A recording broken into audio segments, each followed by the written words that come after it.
Just missing that flight or working on that airplane the entire day before your shift ended, and hours later, tragedy strikes. That is what one young woman from Detroit is dealing with tonight. Yeah, she's a flight attendant and worked on that same jet from city to city on Wednesday before handing the job off to the next crew, which included two of her most dear friends. She wanted to share her thoughts with Sean Lay, who's at Detroit Metro Airport tonight. Sean? Her name is Alexis Burgess. Guys, I met her right here after she got her flight home after working that long day yesterday on that very jet going city to city. At the very end in Wichita, she said goodbye, have a safe flight to her other crew who are her dear friends, only to learn a few hours later of the absolute worst. And she's now coming home with the thought stuck in her head, of course, that could have easily been me. I don't know whether to be grateful or to break down. I don't know whether to quit or go harder or be strong or be braver, brave for them. I don't know. Alexis Burgess is stunned. She is in shock. If a flight attendant called in sick on the American Airlines flight from Wichita to Washington, Alexis would not be in her mother's arms here at Detroit Metro today.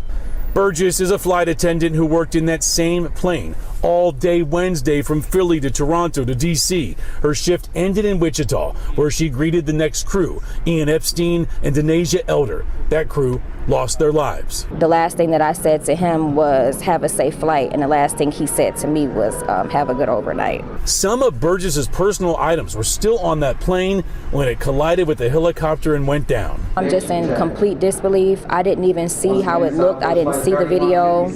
I didn't see anything. I just saw a small picture of it in the water, and to know that I worked on there and to see it in pieces like that. I left a water bottle in the back of 21C, and I worked the back. I worked the other flight attendant I worked with, she worked first class. I worked the back. So I'm just thinking about the things that I left on that plane, and the plane is in pieces now. As a mom with a daughter being a flight attendant, you pray every time she boards until she lands.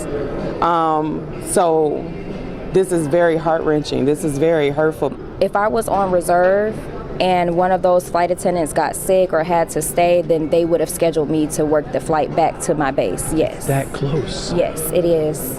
So I feel like I made it by the skin of my teeth and by the grace of God.